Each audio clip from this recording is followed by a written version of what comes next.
한 번 더 외쳐봅시다. 시작. 교회, 화목을 이루는 공동체.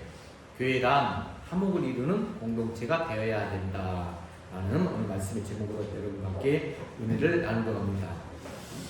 오늘 그래서 함께 볼 영상은 제목과는 조금 관련이 없게 보이지만, 우리가 연단을 받고 우리가 항상 이 땅에 살아가게 되면 시련과 연단, 고통, 고난이 있는데 그 가운데서 하나님은 정금같이 쓰시길 원하죠.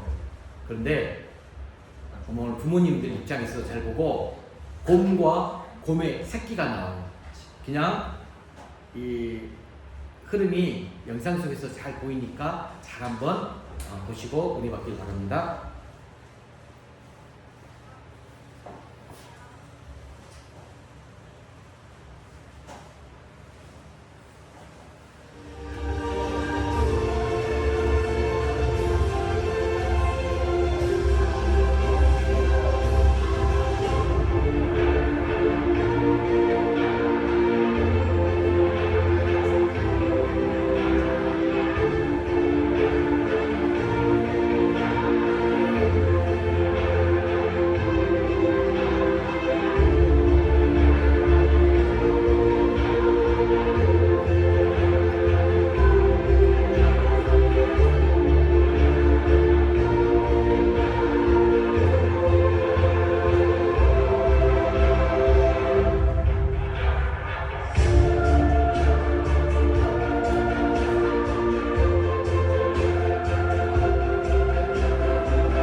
네,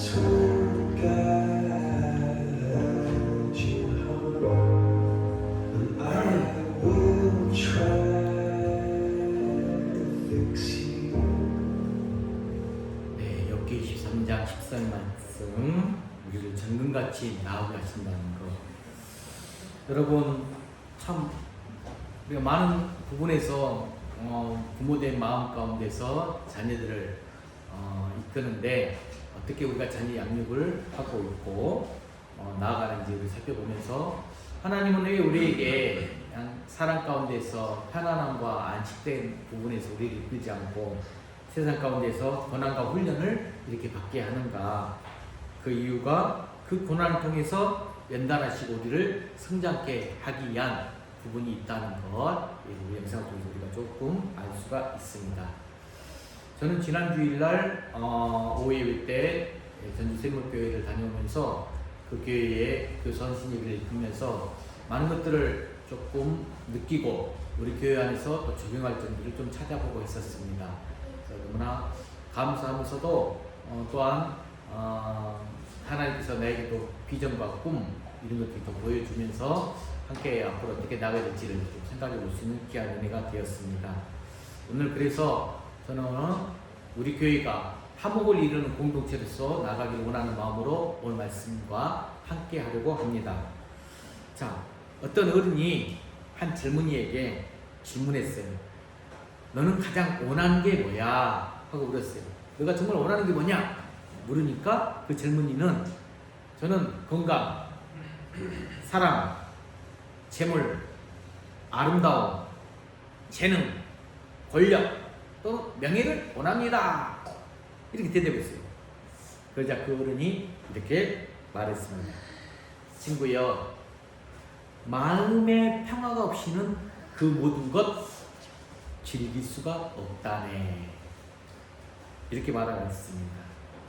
이처럼 우리에게 많은 원하는 것들이 있음에도 불구하고 그 속에 마음의 평화, 그게 이 세상에서 가장 중요하다라는 말씀이죠.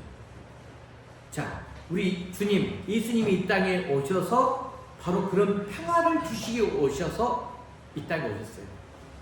예수님이 탄생하셨을 때 천사들이 이 땅에 평화를 외치며 노래했었죠. 예수님께도 친히 그 평화를 찬양하며 말씀하신 구절이 하나 있습니다. 자, 요한복음 14장 27절 말씀. 여러분, 이 말씀 주님이 주신 여러분에게 평안의 말씀입니다. 자, 한번 크게 한번 외쳐볼까요? 시작. 평안을 너희에게 끼치노니 곧 나의 평안을 너희에게 주노라. 내가 너희에게 주는 것은 세상이 주는 것 같지 아니하리라. 너희는 마음에 근심하지도 말고 두려워하지도 말라. 아멘. 저도 개인적으로 이 말씀 구절을 선포할 때마다 이 구절이 저는 가슴에 탁 다가오고, 세상이 주는 것 같지 아니한다. 주님이 주시는 평안은 세상이 주는 그 평안이 아니랍니다. 도대체 어떤 평안일까? 여러분 궁금하지 않습니까? 그러므로 우리 지역이나 계층, 세대 상관없이 여러분 예수님만 영접하면 누구든지 주님이 주시는 평화를 누리게 된다는 거예요. 여러분, 무력으로 혼란을 없앨 수는 있어요. 하지만 평화를 가져다 줄 수는 없습니다.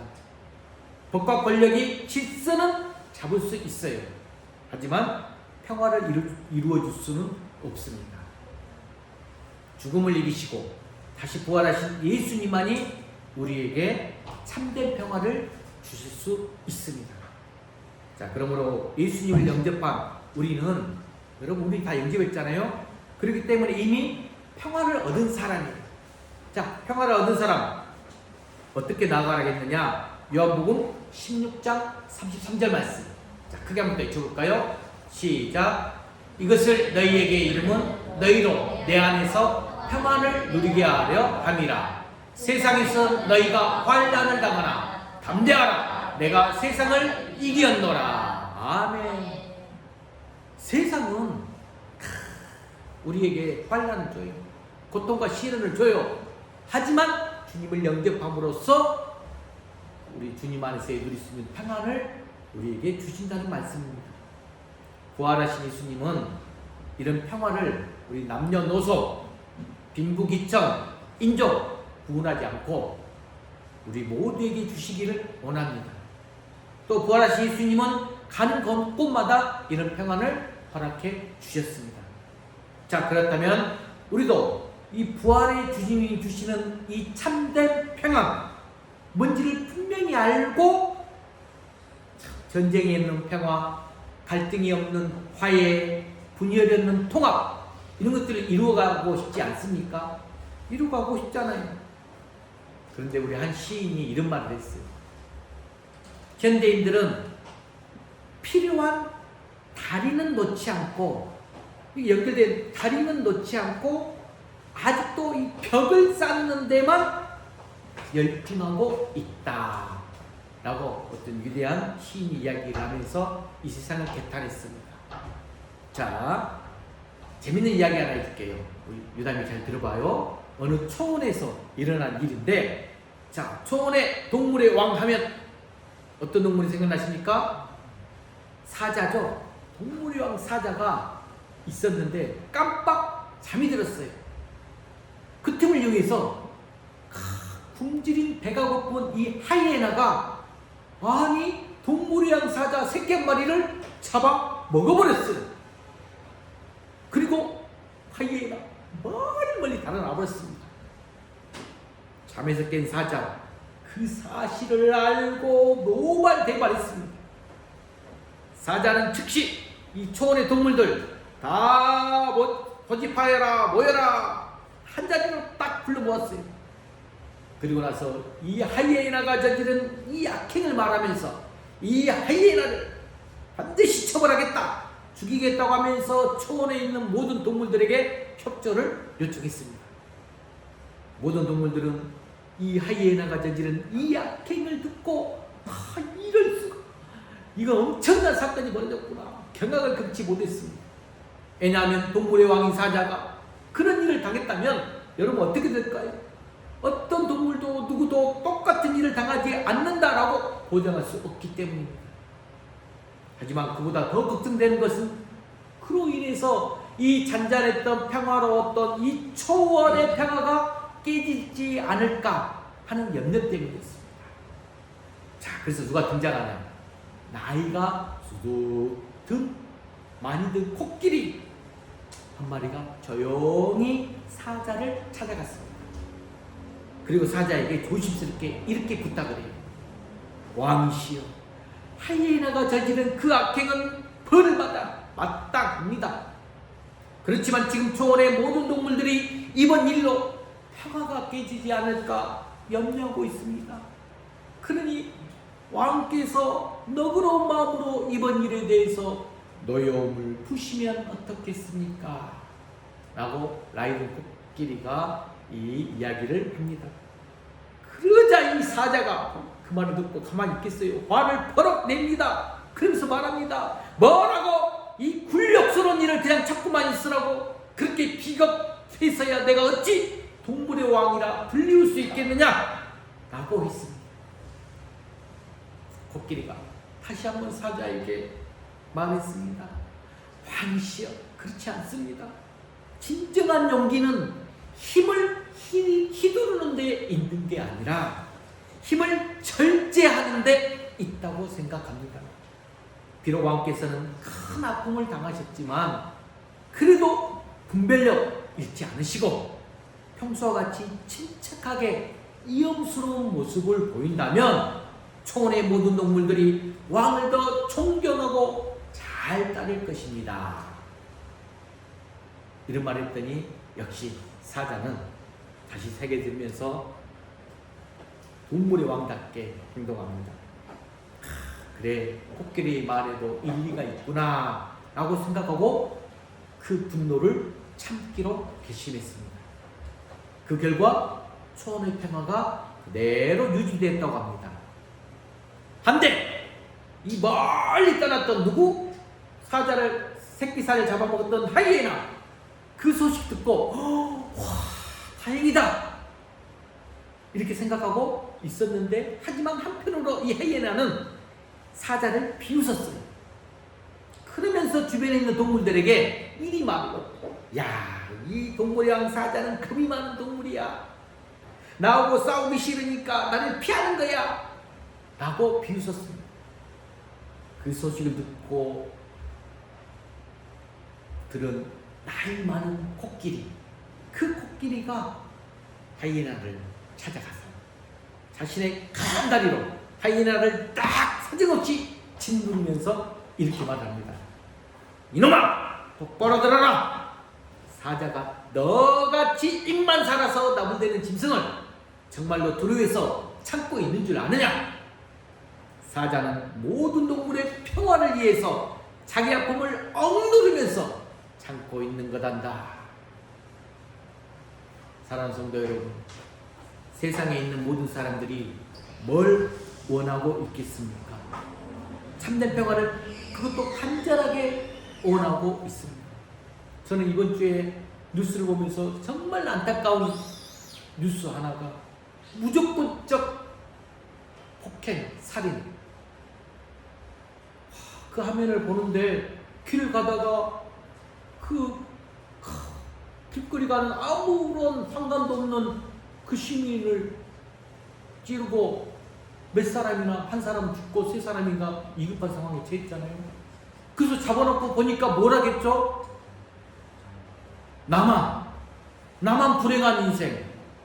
남들 너무나 평안하고 잘 살 것 같아서 왜 나만 불행해야 돼? 너희들도 똑같이 불행해야 되지 않냐? 하고 무조건적 폭행을 했다는 거예요. 살인을 저질렀다는 거예요. 이게 있을 수 있는 일입니까? 이 땅의 평화가 정말로 제대로 지금 정착되고 있는가? 그렇지 않다는 거죠. 이 땅에는 수많은 다툼이 있어요. 미움이 있어요. 전쟁이 있어요. 분열이 있어요. 왜 그럴까요? 이 평화를 추구하는 방법이 서로 다르기 때문이에요. 세상 사람들은 힘으로 평화를 이룰 수 있다고 생각해요. 그래서 내일의 평화를 위해서 오늘 싸우고 다투고 투쟁해야 한다, 이렇게 생각을 합니다. 하지만 진정한 평화는 여러분, 힘으로, 무력으로 만들어낼 수 없는 것입니다. 그래서 오늘 본문을 보면 바울은 이 땅의 평화를 이룰 수 있는 방법, 이걸 우리에게 가르쳐주고 있어요. 여러분이 성경 말씀을 통하여서는 세상의 지혜와 세상을 살아가면서 하나님의 원하신 뜻이 무엇인지 이 말씀 가운데 다 들어있어요. 그래서 여러분들 정말 말씀 묵상이 중요해요. 자, 그것은 뭐죠? 인간의 방법이 아닌 하나님의 방법이에요. 세 가지로 우리에게 말씀해주고 있죠. 자, 10편 34편 14절 말씀을 먼저 보시면, 자, 읽어볼까요? 시작. 악을 버리고 선을 행하며 화평을 찾아 따를지어다. 오늘 로마서 12장 17절 말씀과 10편 34편 14절 말씀도 같은 맥락이에요. 바울은 첫 번째로 악을 버려라, 두 번째로 선을 행하라, 세 번째로 힘써 화목을 추구하라, 이 말입니다. 또 한 구절 찾아볼까요? 고린도후서 5장 18절 말씀에도 나와 있습니다. 고린도서 5장 18절 제가 한번 읽어드릴까요? 모든 것이 하나님께로 났으며 그가 그리스도로 말미암아 우리를 자기와 화목하게 하시고 또 우리에게 화목하게 하는 직분을 주셨으니, 하나님은 우리에게 화목의 직분을 줬다는 구절입니다. 예수님은 이 땅 가운데서 하나님과 우리 사이에 화목을 이루신 분이세요. 십자가의 죽음을 통해서, 그 순종을 통해서 그 일을 하셨어요.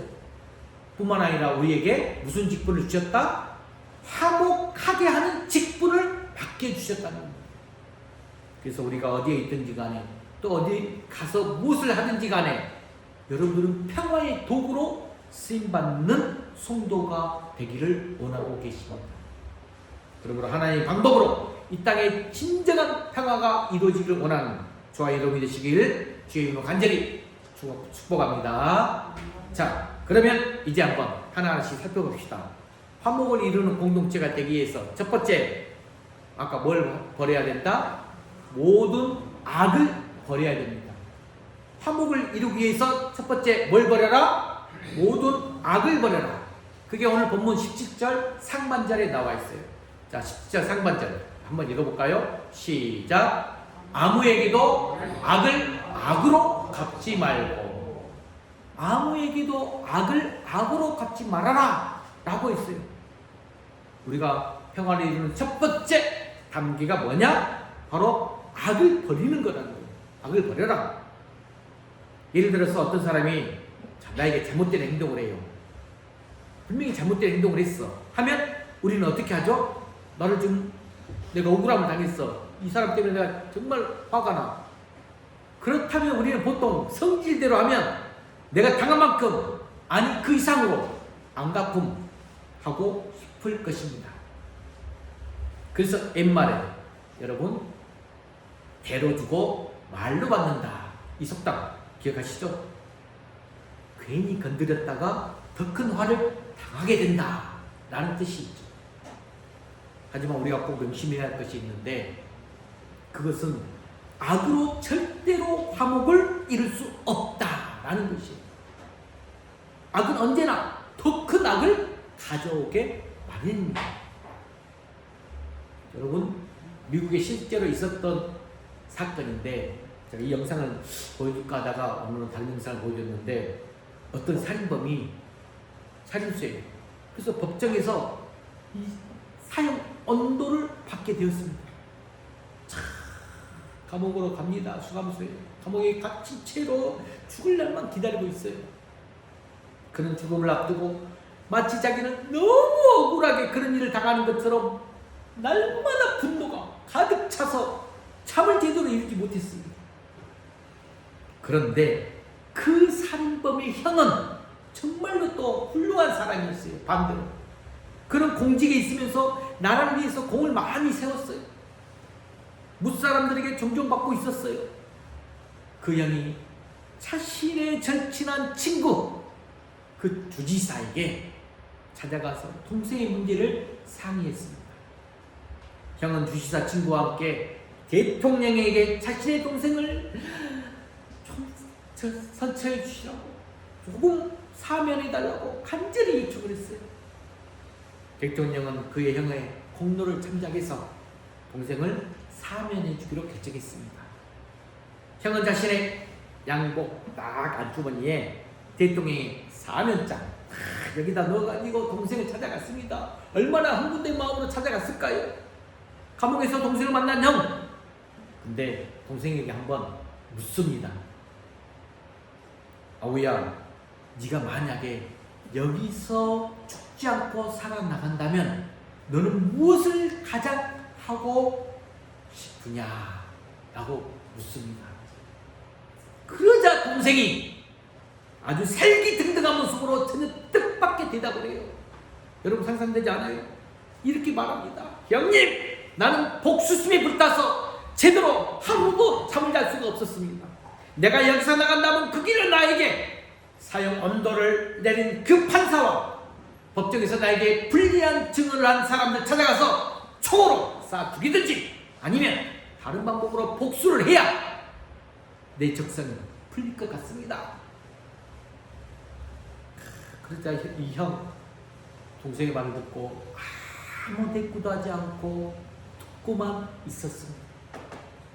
그리고 잠시 후에 그냥 동생과 작별 인사를 하고 감옥에 나왔습니다.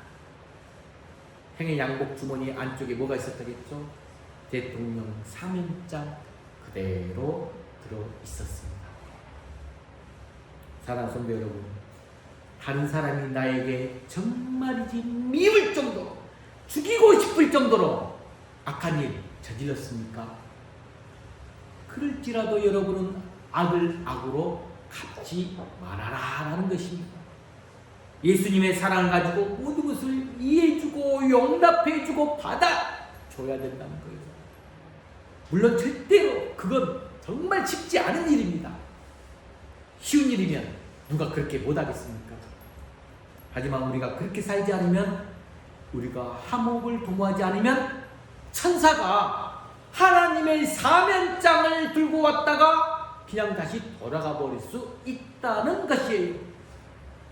결국에는 그렇게 하는 것이 나를 이해한 것이 된다는 말씀입니다. 구원받은 성도들, 우리들은 이 땅에 화목을 추구하는 직분자들이에요. 악을 악으로 갚지 않아야 합니다. 어떤 경우에도 악을 무기로 사용하면 안 됩니다. 예를 들면 누가 나를 저주할 수가 있어요. 나를 저주해요. 그럴지라도 나는 그 사람을 저주하면 안 된다는 것이에요. 누가 나를 원수처럼 미워할 수 있어요. 그럴지라도 나는 그 사람을 원수로 대하면 안 된다는 것입니다. 자, 여러분이 잘 아는 시 하나 읽어볼까요? 프란치스코의 주여 나를 평화의 도구로 써주소서. 함께 읽어봅시다. 시작. 주여 나를 평화의 도구로 써주소서. 미움 있는 곳에 사랑을, 다툼이 있는 곳에 용서를, 분열이 있는 곳에 일치를, 의혹이 있는 곳에 믿음을, 그릇됨이 있는 곳에 진리를, 절망이 있는 곳에 희망을, 어둠의 빛을, 슬픔이 있는 곳에 기쁨을 가져오는 자 되게 하소서. 위로받기보다는 위로하고, 이해받기보다는 이해하며, 사랑받기보다는 사랑하게 하여 주소서. 용서함으로써 용서받으며 자기를 온전히 줌으로써 영생을 얻기 때문입니다. 아멘. 저는 개인적으로 이 찬양을, 여기 복음성가도 있잖아요. 저 너무 많이 불러가지고 너무 많이 주님 앞에서 눈물을 흘리면서 부른 찬양이 이 평화의 도구로 써주소서. 내가 이 찬양을 너무 많이 불러서 내가 이렇게 살아가고 있나 하는 생각 갑자기 드네요. 우리가 그렇게 하는 것이 결국에는 여러분 누굴 위한 것이다? 나를 위한 것이기 때문에 그렇게 하라는 것입니다. 여러분 성경의 인물 중에 초대교회 7 집사 중에 한 분, 스데반 집사님 한번 생각해 보세요. 그분은 성령이 충만하여 동족인 유대인들에게 복음을 전했죠. 자, 하지만 그들은 스데반 집사님이 전해준 이 복음에 귀를 기울이지 않았어요. 오히려 스데반 집사님을 돌로 쳐서 죽였어요. 그때 마지막으로 스데반 집사님이 어떤 기도를 했죠? 여러분 잘 아시잖아요. 스데반 집사님이 주님! 저 원수를 꼭 갚아주세요. 이 죄를 저들에게 돌리셔서 그들이 자손 대대로 망하게 해주세요. 이렇게 기도를 했겠습니까? 만약에 스데반 집사님이 그런 식으로 기도를 했다면 결코 훌륭한 순교자가 되지 못했을 것입니다. 평화를 이루어내는 하나님의 종이 될 수 없었을 것입니다. 하지만 스데반 집사님은 그렇게 기도하지 않았죠. 무릎을 꿇고 이렇게 기도했죠. 주여, 이 죄를 저들에게 돌리지 마옵소서. 이 죄를 저들에서 떠나게 하소서. 스데반 집사님은 고통 속에서도 이런 기도를 드리면서 자신을 향해 돌을 던지는 사람들에게 오히려 평화를 선포했던 것입니다. 악을 악으로 갚지 않았다는 거죠. 미움을 저주로 갚지 않으셨어요. 그런데 여러분, 스데반 집사님을 통하여서 놀랍게도 이 기도 때문에 변화된 사람 한 사람이 있죠. 누구죠? 스데반 집사님을 통하여서 진정 주님 만나고 변화된 사람 한 사람, 오늘 말씀을 기록한 누구다? 사도 바울이라는 거예요. 우리가 잘 알고 있는 것처럼 바울은 어떤 사람이었어요? 원래 예수님을 대적하고 성도들을 핍박하는 사람이었어요. 성도를 닥치는 대로 잡아다가 옥에 가두고 죽이는 사람이었습니다. 그랬던 그가 예수님의 종이 되어버렸어요. 위대한 사도가 되었어요. 누구의 응답에서? 누구로부터? 이 스데반 집사님의 기도에 하나님께서 응답을 주셨다는 것이죠. 그래서 성 어거스틴은 이런 말을 했어요. 교회가 바울을 얻게 된 것은 전적으로 스데반 집사님의 덕분이었다라고 했어요. 악을 악으로 갚지 않고 끝까지 사랑하고 용서했던 이 스데반 집사님의 아름다운 신앙이 오늘 저와 여러분의 신앙이 될 수 있기를 주의 이름으로 간절히 축복합니다. 자, 첫 번째는 악을 버리라겠어요. 두 번째는 뭘까요? 우리가 화목을 하기 위해서는 같이 읽어봅시다. 시작. 항상 선을 행하는 삶을 살아야 합니다. 17절 하반절에 나와요. 17절 하반절 읽어봅시다. 시작. 모든 사람 앞에서 선한 일을 도모하라 라고 했어요. 악을 악으로 갚지 않는 것, 이것은 소극적인 권면이라고 한다면 선한 일을 행하라, 이것은 더 적극적인 권면이라고 할 수가 있어요. 자, 이 말씀은 이미 14절에 나와요. 자, 14절 말씀 읽어볼까요? 시작. 너희를 박해하는 자를 축복하라. 축복하고 저주하지 말라 라고 했어요. 여러분, 누가 우리를 핍박할 때 우리가 그 사람을 저주하지 않는 것, 이것은 소극적인 반응이라는 거예요. 소극적 반응. 그런데 우리는 거기에서 만족하지 말고 한 건 더 나아가라는 겁니다. 오히려 그 사람을 내가 축복해 줘야 된다는 거예요. 그것이 바로 우리가 꼭 실천해야 될 적극적 중요한 반응이라는 것입니다. 우리가 화목을 이루기 위한 두 번째 단계가 적극적으로 선을 행하라는 것이에요. 그렇게 할 때 우리가 더 자연스럽게 화목을 이루어갈 수 있다라는 말씀이에요. 여러분, 한번 기억나시는 분 있으려나 모르겠네. 김찬 집사님, 맨날 어렸을 때 기차가 지나가요. 돌 던져본 경험 있습니까? 기차 지나가면 돌을 던지고 싶은 어떤 욕구, 막 저는 그랬거든요. 개인적으로 그런 어린 시절들이 있었어요. 기차가 달리던 시절에 비둘기 오잖아요. 좀 천천히 달려. 그래서 저 같은 개구장들이 많이 있었는데 괜히 지나가는 기차에 돌멩이를 던졌습니다. 그냥 별 생각 없이 그리 한 거예요. 그런데 그것 때문에 어떻게 되죠? 기차 유리창 깨지거나 타고 가던 승객들 다치는 등 피해가 굉장히 심각하게 되었죠. 그래서 수업 시간마다 선생님들이 아이들에게 절대로 그런 행동하면 안 된다 라고 주의를 줬어요. 자, 그럼에도 불구하고 이 아이들 장난 쉽게 사라집니까? 사라지지 않아요. 그런데 하루는 그래서 선생님이 이런 지혜를 생각했어요. 자, 아이들 데리고 다 같이 철로로 데리고 나갔습니다. 그리고 기차가 지나갈 때 돌이 아니라 오른손을 들래요. 아이들에게 오른손을 들으면서 칠하겠어요. 얘들아, 우리가 저 기차를 나게 손을 흔들어 주자.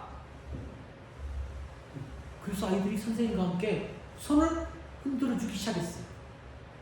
그러자 기차를 타고 가는 승객들이 어떻게 됐죠? 같이 손을 막 흔드는 거예요. 아이들이 거기에 재미를 느꼈어요. 반응이 오니까, 내가 손을 흔드니까, 기차 손이 오니까, 이 반응이 사람들은 오게 되면, 긍정적 반응이 오게 되면 서로가 긍정적인 영향을 줘요. 그래서 기차가 보이지 않을 때까지 손을 막 흔들면서 그 재미를 갖게 됩니다. 자연스럽게 이제 돌을 던지는 현상은 없어지게 되었다 합니다. 성도 여러분, 여기서 무슨 지혜를 우리가 얻을 수 있어요? 교훈을 얻을 수 있어요? 그냥 단순하게 이놈 새끼들 돌멩이 던지지 마! 하는 정도로 말했다면 개구쟁이들, 그 어린아이들, 여러분, 그 장난 없어지지 않았죠. 하지만 손을 흔들어주면서 내가 직접 그 선생님과 함께 손을 흔들면서 직접 사랑을 표현할 때 돌멩이 던지는 그 장난이 자연스럽게 사라지게 된 것입니다. 마찬가지입니다. 우리가 악을 악으로 갚지 않는 것에만 만족하지 말고 거기에서 한 번 더 나아가라는 것. 오늘 영상도 한번 봐보세요. 그 어미곰이 그 새끼곰을 연달하고 강하게 키우기 위해서 일부러 한 번 더 밀어내면서, 그렇지만 그 자리를 끝까지 어미곰이 지키고 있고 마지막에 올라왔을 때 함께가는 모습, 저는 거기서 감동이 받아요. 그냥 밀어버리지 엄마는 다른 데 가버리면 안 되죠. 끝까지 본이 되게끔 부모로서, 여러분 어른으로서 항상 우리 아이들에게, 또 다른 교회를 처음 나온 성도들에게 본이 되는 모습이 있어요. 그래도 우리는 자연스럽게 화목을 이루어가는 삶을 살아가게 되는 것입니다. 자, 어떤 집사님 이야기인데 이 이야기도 재밌어요. 하루는 교회 목사님 찾아가서 이렇게 하소연 합니다. 목사님, 이 시누이가 사사건건 간섭을 해서 도저히 살 수가 없어요. 저를 너무 괴롭게 하는데 어떻게 하면 좋겠습니까? 이 질문을 했어요. 목사님이 가만히 생각하시다가 마태복음 5장 44절 말씀을 읽어주셨습니다. 자, 읽어볼까요? 마태복음 5장 44절 시작. 나는 너희에게 이르노니 너희 원수를 사랑하며 너희를 박해하는 자를 위하여 기도하라. 그러면서 목사님이 이렇게 권면했습니다. 집사님, 그럴수록 시누이를 위해서 더 많이 기도해 주세요. 그러면 분명히 하나님의 역사가 있을 것입니다. 자, 그리고 한 달 지났어요. 그 집사님 다시 목사님을 찾아와서 하소연을 했습니다. 아니 목사님, 정말로 괴로워서 못 살겠어요. 시누이를 위해 기도를 했는데도 시누이가 조금도 달라지지 않았습니다. 어떻게 된 것입니까? 목사님이 좀 이해가 되지 않아서 집사님에게 다시 묻습니다. 집사님, 혹시 집사님 어떻게 기도하셨나요? 그래서 집사님이 사실대로 대답했습니다. 이렇게 기도했대요. 하나님께서 이 시누이 못된 마음을 고쳐주세요 라고 부지런히 기도했어요. 그런데도 시누이 마음이 전혀 달라지지 않았다는 거예요. 왜 그럴까요? 그때 목사님이 이유를 알겠다 듯이 하면서 핑계를 웃으면서 이렇게 말을 했습니다. 집사님이 하신 기도는 다른 사람을 정죄하는 기도이기 때문에 하나님의 은혜가 임할 수 없지요. 이제부터는 시누이가 잘 되도록 축복 기도를 해주세요. 그러면 반드시 틀림없이 하나님의 역사하심이 있을 것입니다. 목사님 말을 듣고 집으로 돌아온 집사님, 그날부터 시누이를 위한 축복해주는 기도를 시작했어요. 물론 처음에는 쉽지 않았죠. 그래서 우리는 이 의식적인 믿음과 의식적인 행위가 여러분들이 좀 내 마음 가운데서 일어나야 돼요. 그랬을 때 하나님의 역사가 있는 경험도 일어나요. 억지로라도 시누이를 위해서 축복하며 기도를 하려고 애를 썼어요. 하나님, 시누이를 축복해주고 싶습니다. 저를 좀 도와주세요 하며 간절히 기도했어요. 마지못해 드린 기도였지만 계속 그렇게 기도를 드린 가운데 집사님 마음이 이제 편안해지면서 자연스럽게 시누이를 사랑하는 마음이 들기 시작했어요. 그리고 얼마 안 가서 진정으로 시누이를 위한 축복의 기도를 할 수 있게 됐습니다. 그러면서 자연스럽게 시누이와 관계가 좋아졌대요. 모든 불화가 사라지고 그 마음속에 참된 평화가 임하게 됐다는 거예요. 사랑하는 성도 여러분, 우리는 관계적 존재고 사람과 사람들이 만남을 대상과 항상 연결될 수밖에 없어요. 그런데 진정한 평화를 여러분들이 관계 가운데 임하기를 원하십니까? 그렇다면 내가 먼저 축복해 주시길 바랍니다. 내가 먼저 선을 베풀어 주어야 합니다. 그렇게 할 때 내 안에 있는 모든 불신, 미움, 이 다툼이 사라지고 참된 평화가 임하게 됩니다. 이런 화목을 이루어가는 저와 여러분 되시길 주여 간절히 축복합니다. 자, 이제 마지막 세 번째입니다. 우리가 화목을 이루기 위해서 세 번째, 시작. 힘써 화목을 추구해야 합니다. 18절 말씀이에요. 18절 말씀 시작. 할 수 있거든 너희로서는 모든 사람과 더불어 화목하라.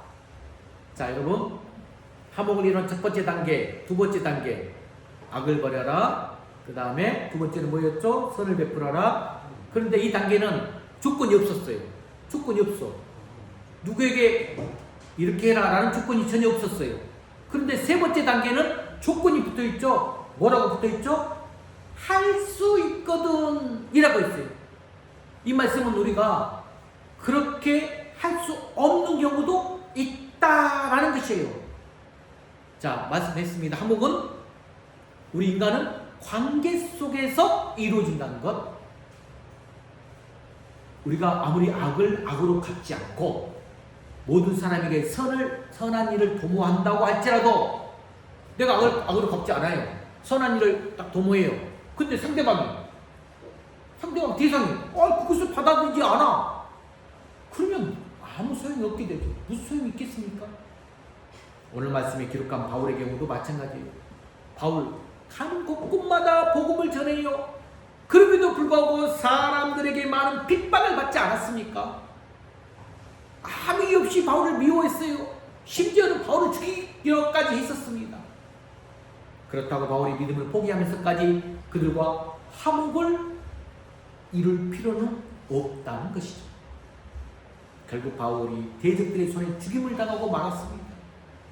성도 여러분, 우리는 모든 사람들과 더불어 화목을 이루려고 노력해야 됩니다.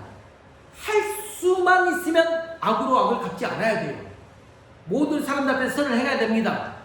그래도 퍽 다행인 것이 우리는 지금 이 신앙으로 인해서 핍박을 받는 경우, 여러분, 우리가 사도 바울처럼 많습니까? 그러지는 않아요. 우리가 믿음 생활 한다면서 우리가 조금만 노력하면 얼마든지 화목 이룰 수 있다는 거예요. 자, 재밌는 이야기 마무리 하나 할게. 미국에 사는 어떤 남자의 이야기랍니다. 그 하루는 정말 예쁜 아름다운 여성을 만났어요. 그녀는 그녀의 미모에 반해서 결혼했습니다. 그런데 살다 보니까 자꾸 문제가 생겨요.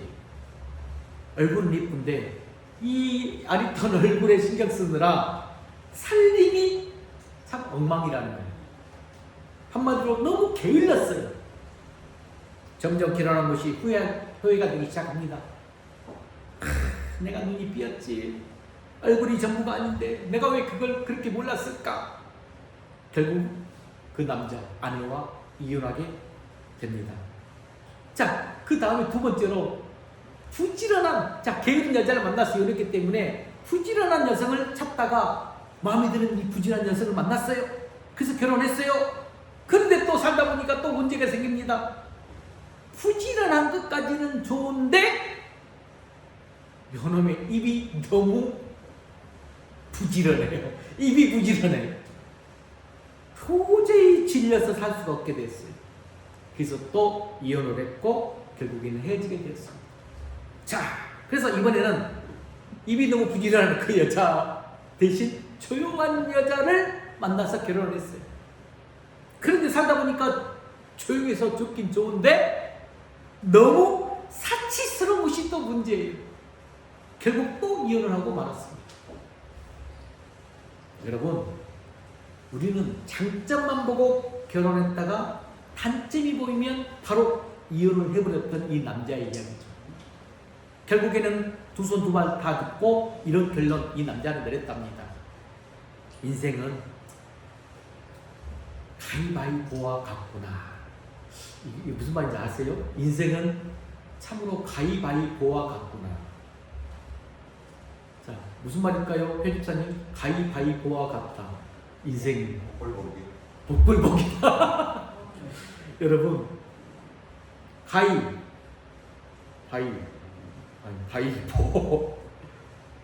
가위바위보 무조건 이기기만 하는 건 아니죠. 자, 무슨 말이냐? 예를 들면 보에게는 이기지만 바위에게는 지죠. 가위에게는 이기지만 보에게는 지죠. 보도 마찬가지죠. 이처럼 우리 인생 이길 때도 있고 질 때도 있다는 것이 바로 우리 인생이다 하는 말이죠. 모든 것이 다 만족시킬 수는 없다는 거죠. 사랑하는 성도 여러분, 우리가 살다 보면 때로는 나에게 정말 우호적인 사람 만날 수 있어요. 정말 선한 사람 만날 수 있어요. 또 한편으로 나를 적대시할 수 있는 사람 만날 수 있어요. 이것이 바로 인생이라는 거죠. 제가 오늘 말씀을 준비하면서 개인적으로 제가 상담하고 있는 한 분이 있어서 이분이 이런 마음 가운데서 너무 감기 가운데 힘들어하면서 주님의 이 마음을 전하면 좋겠는데 믿음이 없는 분이라서 그냥 개인적인 이야기만 좀 했었습니다.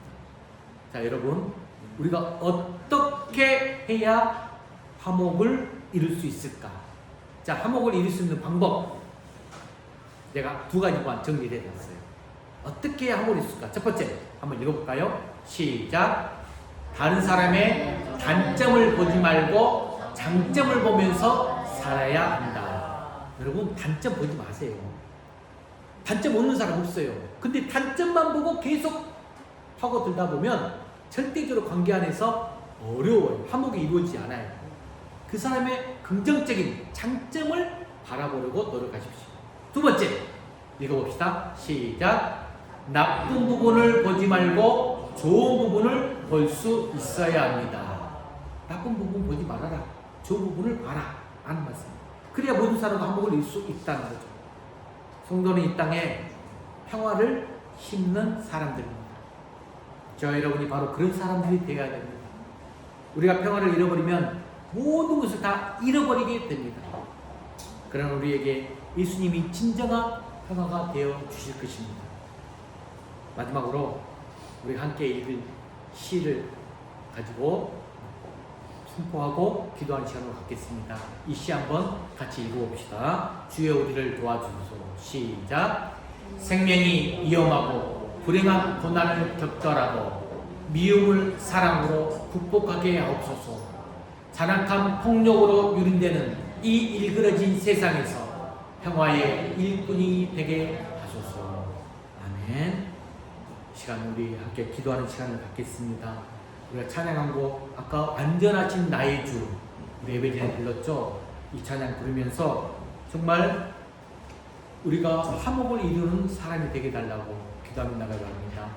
우리 박 집사님 아까 예배 전 찬양 예배합니다. 완전하신 나의 주 PPT 띄워주세요.